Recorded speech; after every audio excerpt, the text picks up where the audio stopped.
CVR ఓం channel ప్రేక్షకులకు నమస్కారం. తల్లిని మించిన దైవం, గాయత్రి మంత్రాన్ని మించిన మంత్రం లేదని గాయత్రి ఉపనిషత్తు చెబుతుంది. వేదము, వేదాంగాలు, ఉపనిషత్తులు, ఇతిహాసాలు అన్నీ గాయత్రి మంత్రంతో ముడిపడి ఉన్నాయి. గాయత్రియే మోక్ష స్వరూపం, మోక్ష ప్రసాదిని. గాయత్రియే మోక్ష స్వరూపం, మోక్ష ప్రసాదిని. గాయత్రి మంచి బుద్ధిని, సంకల్పాన్ని కలిగిస్తుందని మహాన్యాసం పేర్కొంది. ఒక త్రాసు పల్లెంలో వేదాంగాలు, మరో పల్లెంలో గాయత్రి మంత్రం పెడితే గాయత్రి మంత్రమే బరువుగా తూగుతుందని మహర్షులు ఈ మంత్రం గొప్పతనం గురించి అంత విశేషంగా పేర్కొన్నారు. అలాంటి గాయత్రి మంత్రం దివ్య శక్తిని తెలియజేసేందుకు ఈరోజు మనతో పాటు ఉన్నారు ఫిజిక్స్ లెక్చరర్ శ్రీ విక్రమ్ దాచపల్లి గారు ఉన్నారు. వారిని అడిగి ఎన్నో విశేషాలు, కొన్ని సందేహాలను, సూచనలు కూడా తెలుసుకుందాం. అలాగే మీ అభిప్రాయాలను మాకు తెలియజేయాలనుకుంటున్నారా? మరింత కలిసం గాయత్రి మంత్రం యోగాభ్యాసం మెయిల్ ఐడి cvr@cvrinfo.com ద్వారా మాకు తెలియజేయండి. ఇక వారిని స్వాగతిస్తూ ఈ కార్యక్రమాన్ని మొదలు పెడదాం.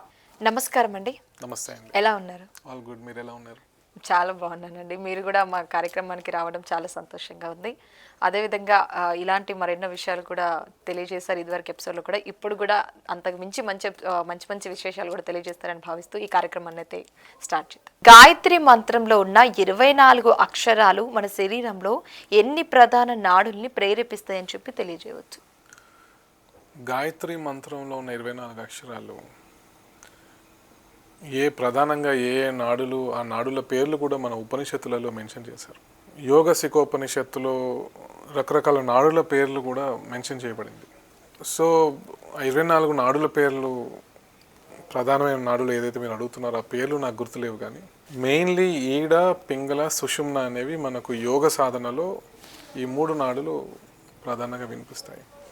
ఎందుకంటే మనం ప్రాణాయామం మొదలుపెట్టేది ఈడ అండ్ పింగళ నుండి. అంటే ఒక నాస్ట్రిల్ మూసివేసి ఇంకో నాస్ట్రిల్ నుంచి ప్రాణాయామం చేయడము, మళ్ళీ ఆల్టర్నేట్గా ఇది మారుస్తూ ఉండడం అనేది ప్రాణాయామ ప్రక్రియ. సో ఈడ అండ్ పింగళతో మనం మొదలు పెడతాము. యోగ పరిభాషలో భగవంతుని పాదాలుగా ఇది మా గురువుగారు ఎప్పుడు చెప్తుంటారు. భగవంతుని పాదాలు పట్టుకోవడం అంటే ఈ ఈడ అండ్ పింగళ అని పట్టుకొని మనం ప్రాణాయామం చేయడం అనమాట. భగవంతుని చూడాలంటే పాదాలు పట్టుకొని అప్పుడు చూడగలగాలి. సో పాదాలు పట్టుకోవడం అంటే ఏంటి? బాహ్యంగా ఎవరి పాదాలు పట్టుకోవడం కాదు.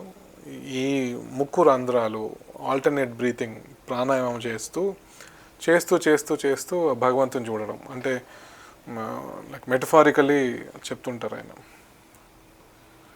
సో ఇవి ప్రధానంగా 2 నాడులు. తర్వాత సూక్ష్మమైన నాడి ఏదైతే ఉందో సుషుమ్న గురించి చాలా డీటెయిల్గా ఉపనిషత్తులలో మెన్షన్ చేశారు. 1000th of the strand of a hair అని దాని డైమెన్షన్స్. అంటే ఒక వెంట్రుక ఎంత సన్నగా అయితే ఉంటుందో దాంట్లో 1000వ వంతు అంత సన్నటి ఛానల్ అనమాట అది. సో అది సూక్ష్మాతి సూక్ష్మమైన నాడి. అంతకంటే సూక్ష్మమైన నాడులు ఇంకా లేవా అంటే ఏమో ఉండొచ్చు. బట్ సుషుమ్న గురించి మాత్రం చాలా స్పెసిఫిక్గా మెన్షన్ చేశారు. సో యోగ సాధనలో ఏ యోగ సాధన అయినా, and especially coming to Gayatri మంత్రం యోగాభ్యాసంలో ఒక సాధకుడు సహజంగా ప్రాణాయామం చేయగా చేయగా చేయగా సుషుమ్న మార్గమున శక్తి మూలాధారం నుంచి సహస్రారం వరకు వెళ్తుంది. సో ఆ సుషుమ్న నుండి ఎప్పుడైతే శక్తి వెళ్తుందో ఒక సాధకుడికి కొన్ని దివ్యమైన అనుభవాలు వస్తాయి ఖచ్చితంగా.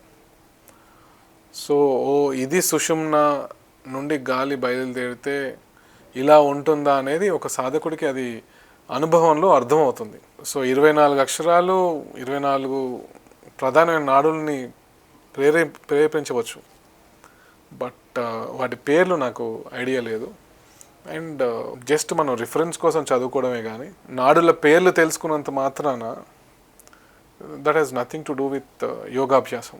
అంటే ఇంకా ముందు తరాలకి చెప్పడానికి సాధనలో అత్యున్నత స్థితిని అనుభవించిన ద్రష్టలు వాళ్ళు ఈ రకరకాల ఈ నాడులకు పేర్లు పెట్టి నేను ఈ నాడిని నేను అనుభవించగలిగాను, ఈ సుషుమ్న నాడిని నేను అనుభవించగలిగాను, దాంట్లో ప్రాణశక్తి సో మీకు కూడా వస్తుంది అని మనకు ఒక గైడ్ లైన్స్ లాగా ఇవ్వడం అంతే. సో ఎప్పుడైనా మనం సాధన చేస్తున్నప్పుడు ఏదైనా ఉపనిషత్తు చదువుతున్నప్పుడు ఇవి మనకు తారసపడతాయి. అది మన సాధన ఏ స్థాయిలో ఆ నాడులు వాటి పేర్లు మనం అనలైజ్ చేసి మనం సాధనలో ఏ స్థాయిలో ఉన్నామో మనకు ఒక ఐడియా వస్తుంది. అంతవరకు వాటిని ఆ పేర్లను ఉపయోగించుకోవచ్చు. బట్ వాటి పేర్లు అయితే నాకు ఐడియా లేదు. అలాగే అని మనం మరొక ప్రశ్నలు కూడా వెళ్ళిపోదాం. గాయత్రి మంత్రాన్ని వేదమాత అని అంటారు. యోగ సాధనలు కూడా అది ఏ స్థాయిలో చైతన్యం కలిగిస్తుందని చెప్పవచ్చు? పెళ్లి మంత్రాలలో ఎప్పుడైనా పెళ్లి మంత్రాలు మీరు అబ్జర్వ్ చేసినట్టయితే దాంట్లో ఒక వేద మంత్రం ఉంటుంది. ప్రణవస్య పరబ్రహ్మ ఋషి అంటే ప్రణవానికి ఓంకారానికి ఋషి ఎవరు అంటే పరబ్రహ్మ, పరమాత్మ దేవత. అంటే ప్రతి మంత్రానికి కూడా ఒక దేవత దేవి ఉంటారు. అంటే దేవత దేవి మంత్రానికి ఏంటి అంటే ఆ మంత్రాన్ని ఇన్వోక్ చేసే శక్తులు అన్నమాట. సో అలాంటి ఓంకారం ప్రణవానికి ఋషి ఎవరు అంటే పరబ్రహ్మ, ప్రణవస్య పరబ్రహ్మ ఋషి, పరమాత్మ దేవత. సో దేవత పరమాత్మనే. దైవీ గాయత్రి, గాయత్రి అనేది ఆ యొక్క ఓంకారానికి ప్రణవానికి దేవి అన్నమాట. ప్రాణాయామే వినియోగ.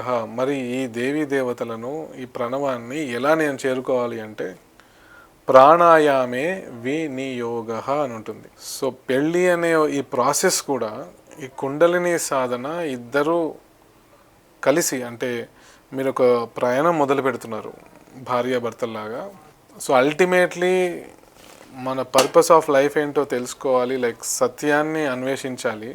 ఎస్పెషల్లీ హిందూ మతంలో పెళ్ళి అంటే మీనింగ్ ఏంటి అంటే ఇద్దరు కూడా కలిసి ఆ సత్యాన్వేష మార్గములో ప్రయాణించాలని ఒకరికొకరు హెల్ప్ చేసుకుంటూ.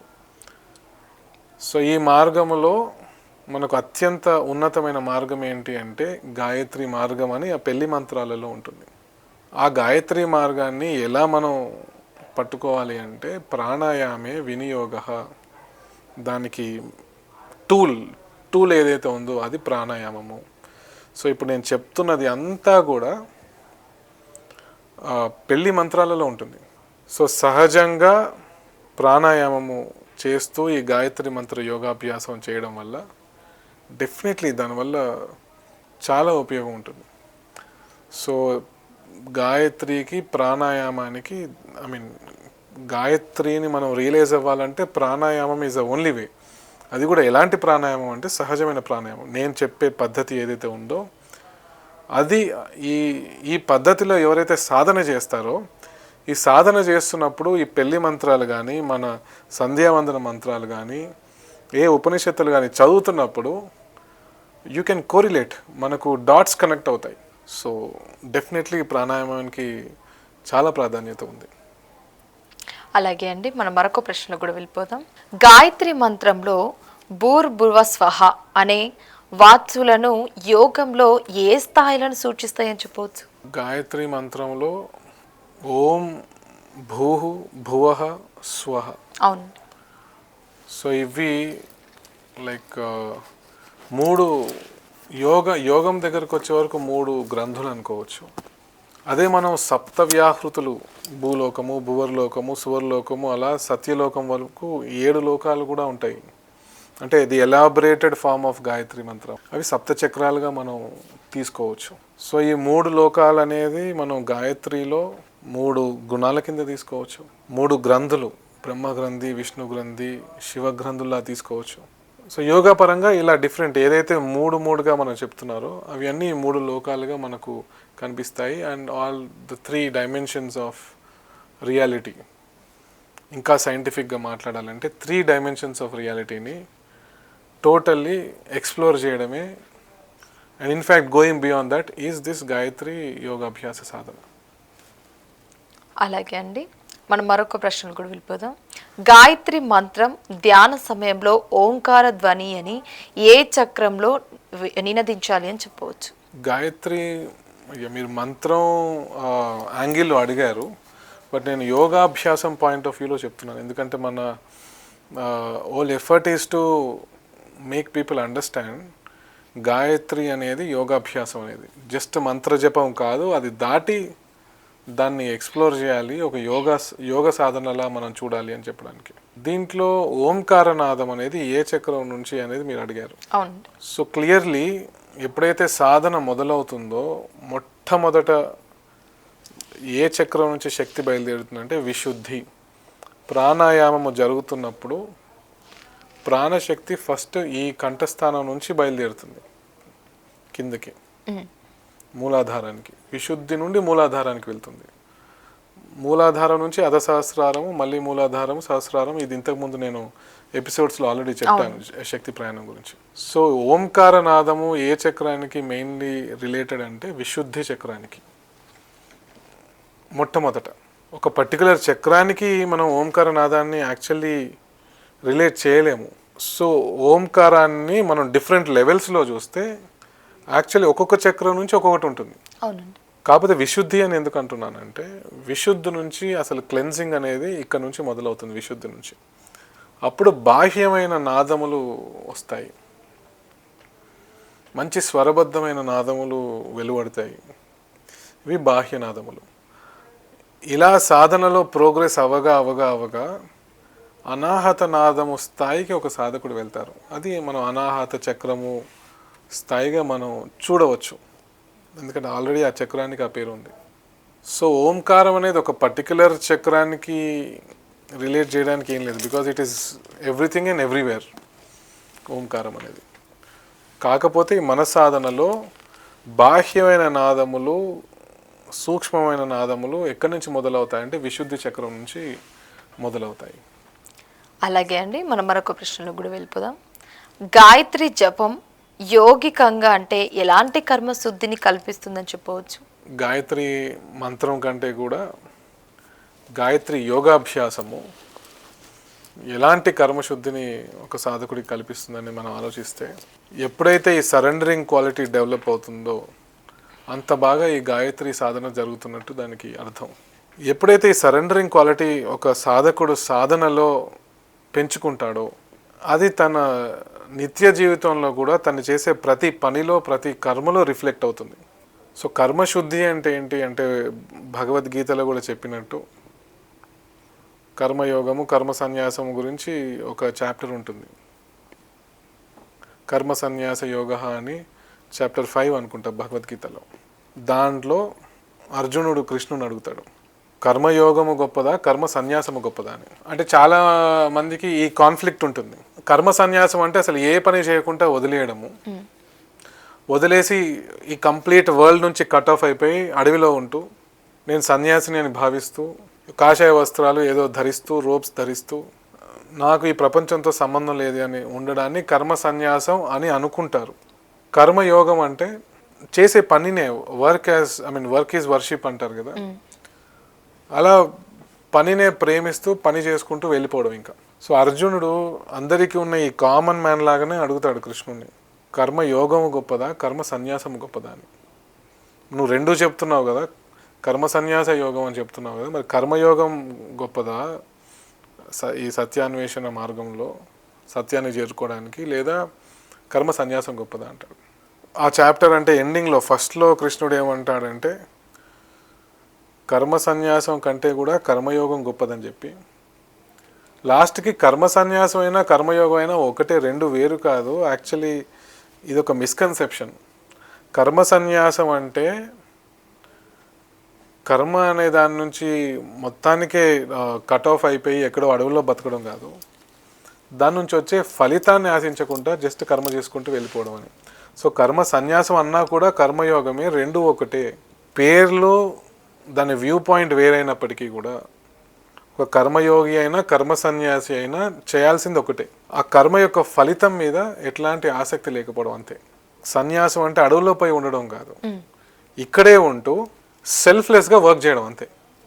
దాని రిజల్ట్ మీద మనకు ఎట్లాంటి మమకారమో అటాచ్మెంటో లేకపోతే ఒక డిజైరో ఈ పర్టికులర్ రిజల్ట్ కావాలని చేయడం అనేది కాకుండా అది నిష్కామ కర్మ అని భగవద్గీతలో చాలా సింపుల్ వర్డ్లో చెప్తారు. అది ఎలా అచీవ్ చేయాలి? సో జస్ట్ లైక్ దట్ నేను నాకేం రిజల్ట్ అవసరం లేదని భావన స్థాయిలో ఉంటే సరిపోదు. అది through every cell of you అసలు ఆ రిజల్ట్ అనే ఆస్పెక్ట్ మీద ఎలాంటి డిజైర్ లేకుండా అది ఒక ఇంటర్నల్ క్వాలిటీలా మారిపోవాలి. దానికి సరైన మార్గం ఏదైనా ఉంది అంటే గాయత్రి మంత్రం యోగాభ్యాసం. మనం మాట్లాడుకుంటున్నదంతా కూడా జస్ట్ ఏదో మాటల్లో నిష్కామ కర్మ, ఏదో మోటివేషనల్ స్పీచ్లో రిజల్ట్ మీద ఎలాంటి మమకారం లేకుండా రిజల్ట్ కోసం చూడకుండా జస్ట్ పని చేసుకుంటూ వెళ్ళిపోవాలి అని జస్ట్ ఒక మాటల లెవెల్లోనే అది కాదు. అంటే మనం అనుకుంటాం కానీ నిజానికి పని చేస్తున్నప్పుడు ఆ రిజల్ట్ మీద ఆటోమేటికలీ ఆ అటాచ్మెంట్ కానీ ఆ డిజైర్ కానీ ఉంటుంది. సో మీరు అడిగారు ఈ గాయత్రి వల్ల ఎలాంటి కర్మశుద్ధి జరుగుతుంది. కర్మశుద్ధి అంటే ఏంటి అంటే ఈ నిష్కామ కర్మ అనే ఒక స్టేజ్కి సాధకుడు వెళ్ళడం. గాయత్రి పద్ధతి అంటేనే సరెండరింగ్.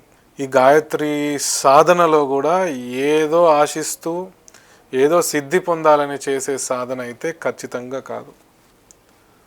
సో అసలు సిసలైన కర్మశుద్ధి, నిష్కామ కర్మ ఇలాంటివి మీకు పరిచయం కావాలి అంటే the only way which I personally experienced and I can suggest is Gayatri మంత్రం యోగాభ్యాసం. అంటే ఒక స్టేజ్లో సాధకుడికి ఇది నేను ఎందుకు చేయాలి, దీనివల్ల నాకేమొస్తుంది, దీనివల్ల ఏం రిజల్ట్ వస్తుంది అనేది అసలు పోతుంది. ఆ భావనే ఉండదు. ఇక జస్ట్ లైక్ దట్ ప్రకృతితో మమేకం అయిపోయి ఎంతో ఆనంద స్థితితో he'll just do for doing sake అంతే. అది ఎందుకు చేయాలి, దానికి there is no deep analysis.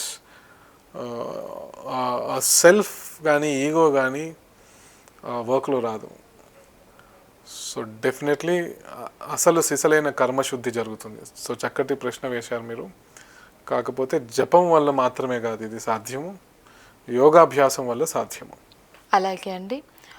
ఫైనల్గా మా సివిఆర్ ఓం ఛానల్ ప్రేక్షకులకి మీరు ఎలాంటి సందేహం తెలియజేస్తారు? సో ఈ ప్రోగ్రామ్ని చూస్తున్న ప్రేక్షకులందరూ కూడా ఎవరైతే గాయత్రి మంత్రం యోగాభ్యాసాన్ని ఇంకా బాగా అర్థం చేసుకొని సాధన చేయాలనుకుంటే సో ఈ ప్రీవియస్ ఎపిసోడ్స్ కూడా అన్నీ జాగ్రత్తగా వినండి, ఒక అవగాహన తెచ్చుకోండి. ఇంకా మీకు దాంట్లో డౌట్స్ ఉన్నాయంటే డెఫినెట్లీ స్క్రీన్పై వచ్చే నెంబర్కి ఫోన్ చేస్తే నేనే మీతో డైరెక్ట్గా మాట్లాడతాను. సో ఖచ్చితంగా ఎవరైతే ఈ సాధనపై ఆసక్తి ఉందో మీరు డైరెక్ట్గా నన్నే సంప్రదించవచ్చు. సో మీకు దీనికి ఎలా సాధన చేయాలి, ప్రాణాయామం ఎలా చేయాలనే గైడెన్స్ కూడా నేను మీకు ఇవ్వడానికి సిద్ధంగా ఉన్నాను. సో దీన్ని మీరు అందరూ కూడా చక్కగా ఉపయోగించుకొని హాయిగా మీ ఇంట్లో కూర్చొని సాధన చేసుకుంటూ ఎలాంటి సమయం కానీ డబ్బు కానీ వృధా లేకుండా చక్కగా మీరు ఆ గాయత్రి సిద్ధి పొందాలని నేను ఆకాంక్షిస్తున్నాను. ఇంత చక్కటి అవకాశం ఇచ్చిన సివిఆర్ బృందానికి కూడా నేను సదా కృతజ్ఞుణ్ణి. అలాగే అండి. నిజంగా మా సివిఆర్ ఓం ఛానల్ ప్రేక్షకులకైతే ఈ యోగాభ్యాసం గురించి, గాయత్రి మంత్రం గురించి అయితే నిజంగా చాలా క్లుప్తంగా, అంటే అర్థం కాని వాళ్ళకి కూడా అర్థమయ్యే విధంగా చాలా క్లియర్ ఎక్స్ప్లెయిన్ చేయడం జరిగిందండి. నిజంగా థ్యాంక్ యూ సో మచ్ అండి. నిజంగా ధన్యవాదాలు. నమస్కారం. చూసారు కదండి, ఇదండి ఇవాల్టి ఈ కార్యక్రమం. గాయత్రి మంత్రం విశిష్టత గురించి, యోగాభ్యాసం ద్వారా ఎలా సాధన చేసుకోవచ్చో చక్కగా వివరించారు. అలాగే మీ అభిప్రాయాలను మా గాయత్రి మంత్రం యోగాభ్యాసం కార్యక్రమంలో తెలియజేయాలనుకుంటున్నారా? మీరు సంప్రదించవలసిన నంబర్ మెయిల్ ఐడి cvr@cvrinfo.com ద్వారా మాకు తెలియజేయండి. మరొక భాగంలో మళ్ళీ కలుద్దాం. అంతవరకు సెలవు.